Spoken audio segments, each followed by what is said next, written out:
Hello and welcome to the 49ers First and 10 podcast presented by Cisco. 10 minutes of the most up to date 49ers news first thing in the morning.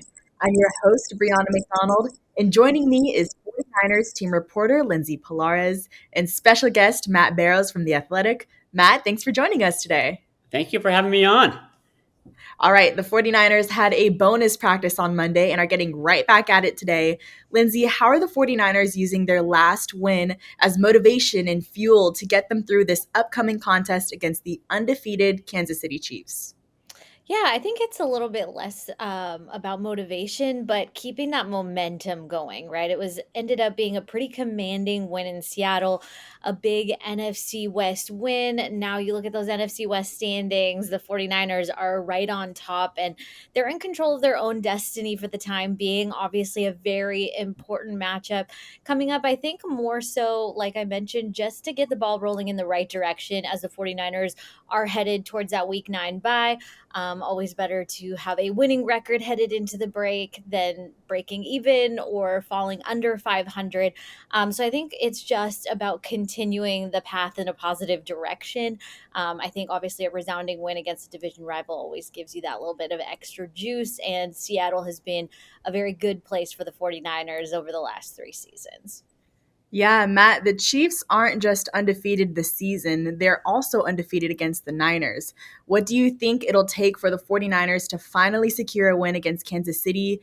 And what would a win mean for this team, especially at this point in the season? Yeah, I mean, it would be big. I remember last year, I think a lot of 49ers circled that Eagles game as sort of I called it the regular season Super Bowl. And then they won that Super Bowl handily. And this is sort of the same thing. I don't actually think it's quite, there were so many layers to the Eagles game. A lot of kind of personal stuff too in that one. I don't think that is quite here, but I mean, Nick Bosa said it at the end of the Seahawks game. It's a team that the 49ers haven't beaten since he arrived in 2019. And actually, you go back even a year earlier than that, 2018. It was the week 3 loss in Kansas City where Jimmy Garoppolo tore his ACL. So it hasn't just been losses; these have been devastating losses, 4 in a row to the Chiefs, 2 in the Super Bowl, 2 in the regular season, one in which they lost their starting quarterback for the year. Another, they just got blown out. That was Christian McCaffrey's first game in 2022. So yeah, there'd be a lot of demons being exercised if they beat the Chiefs on Sunday. So, Fred Warner recently emphasized on a KNBR radio show the need to prove that they can win against great teams. How do you see this motivation influencing their performance on Sunday? Yeah, I think it's kind of like what Matt said. It does feel like that regular season game that you've got circled on the calendar, even though they're all important.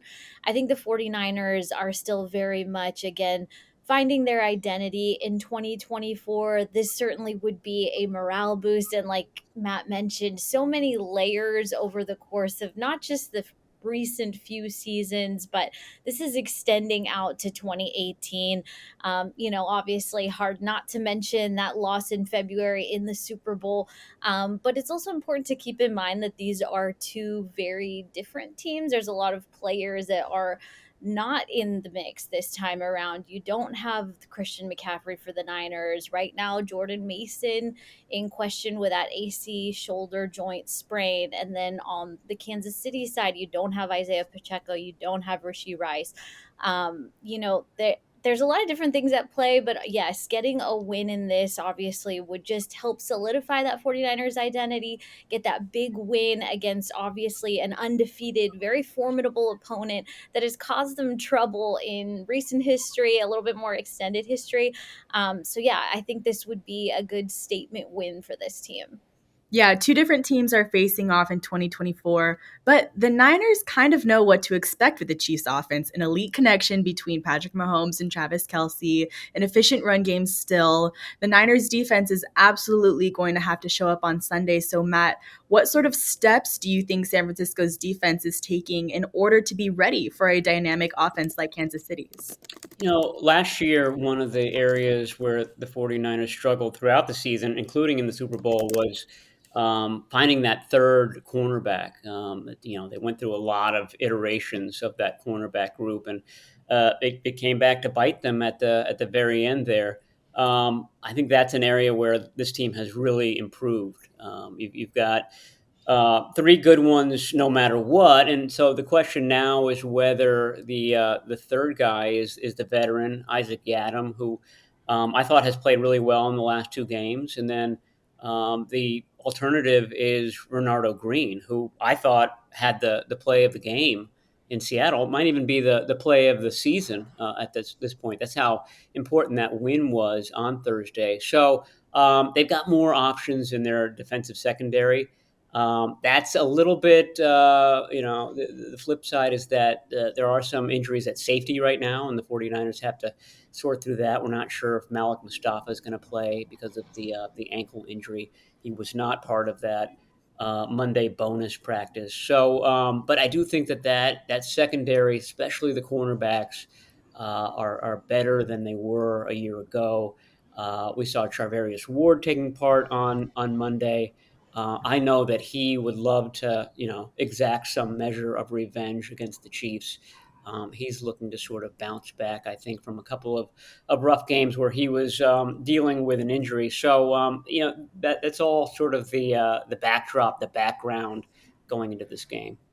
Yeah, Lindsay, tell us a little bit more. How do you assess the overall health of the 49ers as they prepare for this game?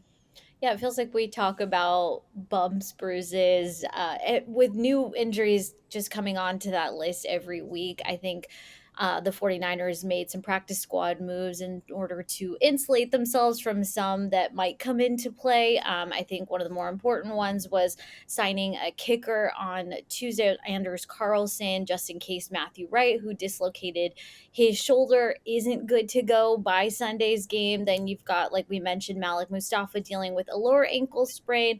Then you've got Jordan Mason that also might not be available. However, I think it's a positive sign. He was in a blue non-contact jersey on Monday. So there are a few things that are going to be coming into play, a wait and see situations. Matt just mentioned also Charvarius Ward, who would be an amazing person to have. I think he was a game time decision in Seattle. It looks like he's trending in the right direction. I think we'll know more as the 49ers open up their true practice week, which happens later today. Matt, take us to the Chiefs sideline. What's the state of Kansas City like right now, and how are they looking entering week 7? I mean, they look good. They look like the Chiefs. They're not quite as prolific on offense as they've been in the past. They have issues at wide receiver. Um, Anytime you're hearing about a wide receiver being traded or possibly moving, the Chiefs are always one of the teams that come up. Oh boy, the Chiefs could really use a wide receiver. Wouldn't you like to play for or play with Patrick Mahomes? So they've struggled, I guess. I'll put that in quotation marks because it's hard to say that a team with their record has struggled. But yeah, there have been a lot of guys in and out of the lineup. They've had injuries at tailback. They're working in different guys there. So this is an opportunity, I think, for the 49ers to jump on a Kansas City team that might not be as powerful as it's been in the past. With the Chiefs, though, you have to be winning by a fairly wide margin going into that fourth quarter in order to feel, comfortable about a victory. The 49ers have obviously found that out the hard way. So that's going to be the question, I think, in this game. The 49ers' MO this year has been to build a big, sizable lead at halftime, and then they tend to watch it disappear in the second half. And that's what the difference was. That's why that Renardo Green interception was so important. That sort of stopped that trend. And so the question will be whether the 49ers can do that against a much better opponent, a much better quarterback, and a guy who's made his reputation on those types of fourth quarter comebacks. Yeah, well, Matt, finally, as we close out this podcast, what do you think will be the biggest factor in determining the outcome of this game? Is it that second half performance or is it something else? I mean, I think it's what Lindsay was talking about with Jordan Mason. Where is that shoulder? You know, the big difference between last year and this year for the 49ers is no Christian McCaffrey, but they do have Jordan Mason, and it gives the 49ers a different personality. And I just wonder whether they become just determined to run the ball down the Chiefs' throat and just have a very physical game. And you can do that with Jordan Mason, but it has to be a healthy Jordan Mason. So it would be a great way to keep the ball out of Travis Kelce's hands, out of Patrick Mahomes' hands. Just kind of control the game, control the clock, be in control, which is what they failed to do at the end of the Super Bowl games. But with a guy like Mason, you can do that. So it'll be interesting. We're recording this on Wednesday morning. Lindsay and I will be at the practice Wednesday afternoon, and it'll be interesting to see whether Jordan Mason is there and whether he's still in that blue no contact jersey he was in on Monday.